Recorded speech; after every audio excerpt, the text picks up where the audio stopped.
Bismillahirrahmanirrahim. Assalamualaikum warahmatullahi wabarakatuh. Kebawah Dulia Maha Mulia Paduka Seri Baginda Sultan Haji Hassanah Bolkiah Muizzaddin Wad Daulah Ibni Almarhum Sultan Haji Omar Ali Saifuddin Sa'do Khairiwaddin Sultan dan Yang di-Pertuan Negara Brunei Darussalam berkenan berangkat mengadakan majlis perjumpaan bersama His Majesty King Charles III, King of the United Kingdom of Great Britain and Northern Ireland yang berlangsung di Oak Room, Windsor Castle, United Kingdom. Majlis menandakan perjumpaan rasmi buat kali pertama antara Kebawah Dulia Maha Mulia Paduka Seri Baginda Sultan dan Yang di-Pertuan Negara Brunei Darussalam dan His Majesty the King of the United Kingdom of Great Britain and Northern Ireland sejak His Majesty King Charles III menaiki tahta kerajaan pada 8 September 2022. Semasa majlis perjumpaan ini, Kebawah Dulia Maha Mulia dan His Majesty King Charles III antara lainnya menyentuh mengenai perkara-perkara bagi memperkukuhkan kerjasama hubungan dua hala dalam pelbagai bidang di antara negara Brunei Darussalam dan United Kingdom, termasuk kesejahteraan rakyat, di samping memberikan peluang bagi baginda berdua untuk beramah mesra dan mengeratkan lagi hubungan muhibah dan silaturahim kerabat diraja antara kedua-dua buah negara tersebut. Majlis perjumpaan Kebawah Dulia Maha Mulia bersama His Majesty King Charles III mencerminkan simbol kemesraan ikatan tali persahabatan dan kuatnya hubungan istimewa antara negara Brunei Darussalam dan United Kingdom.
SMS Brunei prihatin bagi dana pengiraan muda mahkota Al-Muhtadi Billah untuk anak-anak yatim dana meningkatkan rasa pemedulian dan kasih sayang dalam kalangan masyarakat terhadap anak-anak yatim.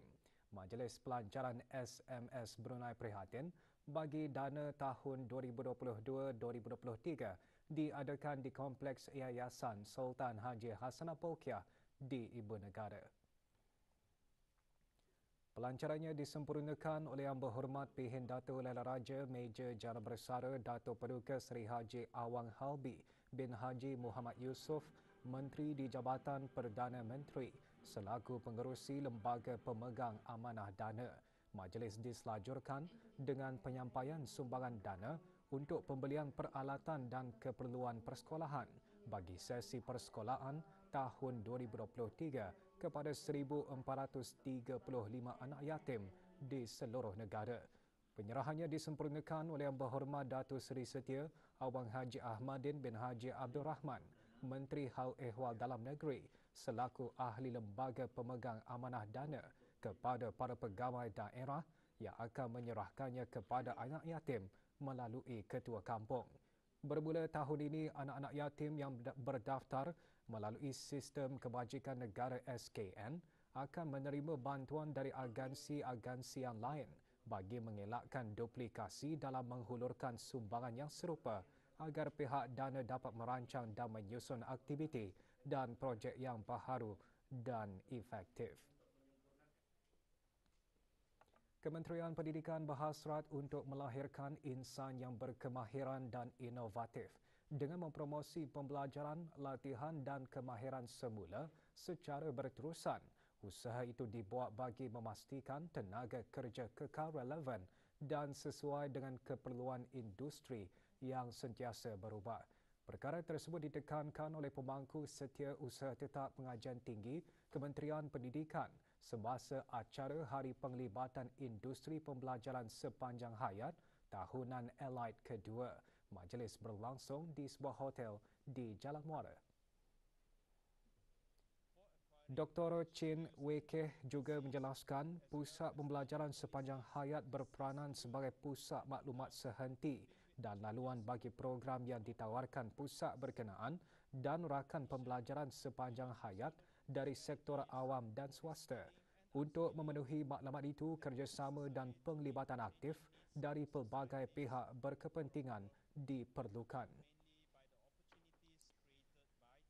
Acara diselajurkan dengan ucap tama oleh Profesor Simius Otoma bertajuk Model Perkongsian Pembelajaran Sepanjang Hayat Universiti Industri yang antara lain mengongsikan tujuan model perkongsian pembelajaran dan kemahiran sepanjang hayat di Island dengan tema memperkukuh pembelajaran sepanjang hayat dan kerjasama industri kini dan seterusnya. Lebih 100 peserta daripada pelbagai organisasi kerajaan dan swasta menyertainya. Darussalam Enterprise Day dan Universiti Teknologi Brunei UTB berkolaborasi bagi menggalakkan kemajuan dan inovasi makanan bagi para pengusaha foodie. Itu satu inisiatif yang membantu syarikat pengusaha meningkatkan produk masing-masing. Kemarin, satu memorandum persefahaman dimeterai antara DARE dan UTB Craft. Majlis penandatanganan disaksikan oleh Datin Paduka Profesor Dr. Daeng Haja Zohrah binti Haji Sulaiman, Naib Chancellor UTB.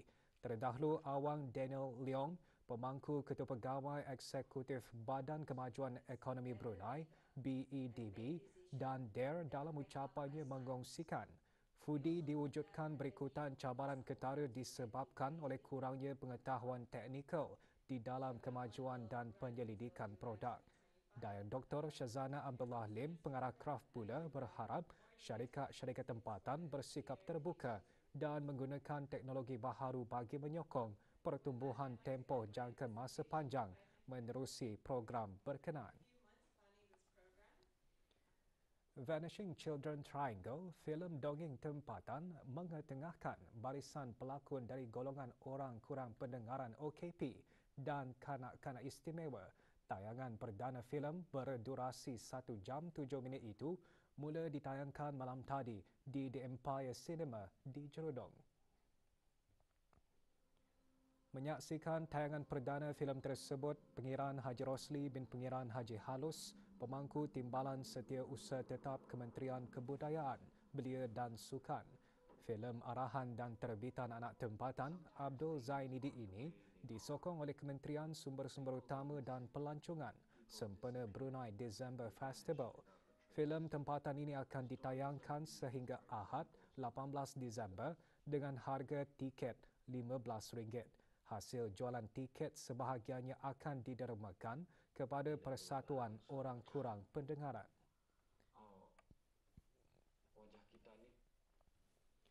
Negara Brunei Darussalam sekarang berada di dalam fasa pertama monsun timur laut dengan keadaan cuaca tidak menentu dan hujan lebat atau ribut petir sekali-sekala berlaku pada waktu malam hingga awal pagi. Pemangku Ketua Pegawai Kaji Cuaca semasa ditemu bual oleh RTB berkata, keadaan cuaca negara Brunei Darussalam diramalkan aktif bermula hari ini hingga Sabtu 17 Disember 2022. Keadaan ini adalah disebabkan oleh pengaruh luruan angin timur laut dan juga pembentukan kawasan tekanan rendah di kawasan rantau Ketani. Keadaan ini lazimnya meningkatkan pembentukan awan hujan dan seterusnya meningkatkan aktiviti turunan hujan di negara Ketani. Hujan sekali-sekala lebat dan berpetir dijangka berlaku dengan kelajuan angin meningkat sehingga 45 km sejam semasa atau dekat hujan lebat. Manakala di perairan Brunei, keadaan laut adalah berombak di paras sedikit hingga sederhana dengan ketinggian ombak di paras 0.6 hingga 1.4 meter. Sehubungan itu, orang ramai dinasihatkan untuk mengambil langkah-langkah awal ketika cuaca aktif diramalkan berlaku. Terdapat risiko berlakunya banjir kilat terutama di kawasan-kawasan rendah dan mudah banjir serta di kawasan dekat tebing sungai semasa hujan lebat berterusan dan air pasang. Kejadian tanah susur dan pokok tumbang juga boleh berlaku semasa hujan lebat dan keadaan berangin. Para pemandu di jalan raya dan pelaut juga dinasihatkan supaya sentiasa peka dengan ramalan, nasihat dan amaran cuaca terkini yang dikeluarkan oleh Jabatan Kaji Cuaca Brunei Darussalam dan membuat perancangan bersesuaian untuk keselamatan semua.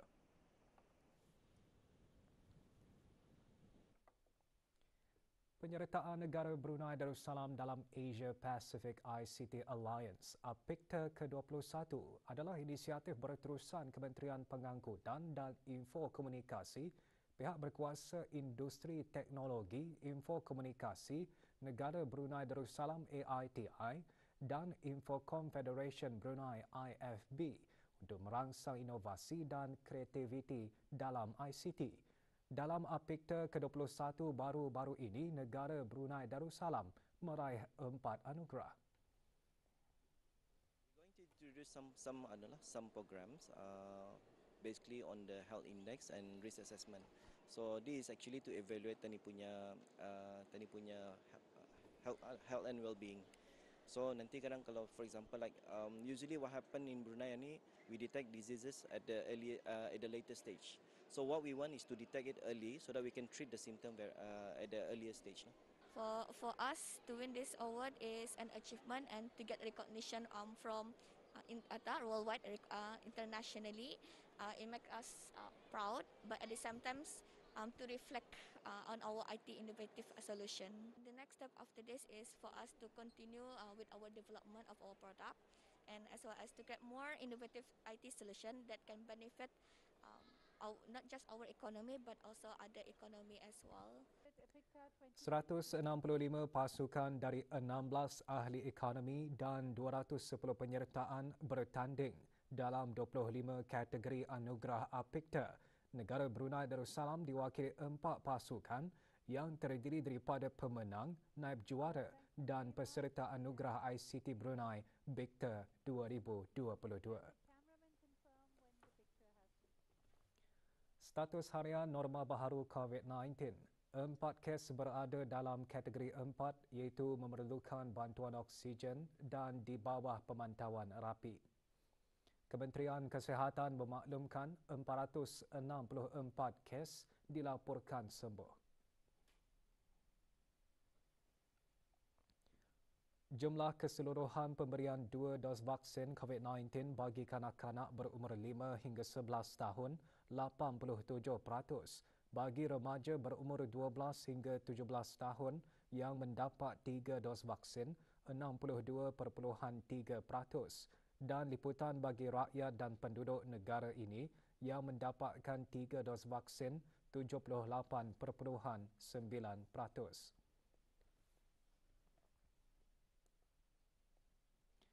Kelab Rekreasi Liang Lumut menganjurkan meritah ke LLRC edisi khas sehingga Ahad ini bersempena Brunei December Festival 2022.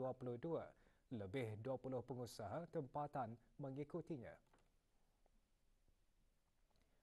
Acara antara lain bertujuan memberi peluang kepada orang ramai berkumpul dengan melakukan aktiviti sihat dan berfaedah semasa cuti persekolahan dan memberi peluang kepada pengusaha kecil meningkatkan ekonomi negara.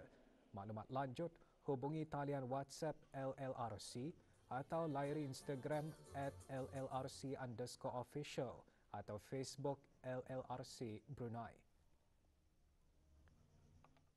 Orang ramai dijemput dan dialulukan untuk datang beramai-ramai dengan membawa keluarga anak-anak, sanak saudara, sahabat handai dengan mengambil peluang serta memeriahkan lagi acara Brunei December Festival tahun 2022. Diharap juga acara-acara seperti yang diadakan pada hari ini seringkali diadakan bagi memberi kami peluang untuk memperkenalkan produk-produk ataupun jualan-jualan kami lah. Bagi meningkatkan pengetahuan mengenai sejarah negara, Pusat Sejarah Brunei kemarin meneruskan lagi pelbagai aktiviti, antaranya kuis interaktif sejarah Brunei. Aktiviti sempena Brunei December Festival itu diadakan di Hub Tenaga Brunei Dermaga Diraja di Ibu Negara. Aktiviti bertujuan meningkatkan pengetahuan dan kefahaman serta penghayatan sejarah dalam kalangan generasi muda. Acara tersebut dibuka bagi kunjungan orang ramai bermula pukul 2.30 petang hingga 8 malam. Selain itu, jualan buku terbitan Pusat Sejarah Brunei juga dipamerkan. It's very fun, it's very educational, and you can learn new things about the history of Brunei. And the activities here, you can also do it with your friends or your family. Banyaklah yang dipelajari pasal history of Brunei ni lah, yang apa terjadi dahulu. I like the quizzes and puzzles because I get to know about the history of Brunei and it's fun. Satu produk kosmetik didapati dicemari dengan bahan terlarang yang tidak diisytiharkan. Siaran media Kementerian Kesihatan memaklumkan dapatan tersebut adalah hasil dari ujian makmal bahagian farmasi Jabatan Perkhidmatan Saintifik. Airy Beauty Care Night Cream yang dikilangkan di Malaysia didapati dicemari dengan merkuri. Bahan-bahan pencemar dalam produk berkenaan boleh mengakibatkan kesan-kesan mudarat yang membahayakan kesihatan. Orang ramai yang telah menggunakan produk-produk tersebut dinasihatkan untuk memberhentikan pengambilannya dengan serta-merta. Penjualan produk tersebut termasuk penjualan secara dalam talian adalah menjadi satu kesalahan di bawah Peraturan Ubat Produk Kosmetik 2007 dan jika didapati bersalah boleh didenda tidak melebihi RM5,000, penjara tidak melebihi 2 tahun atau kedua-duanya sekali.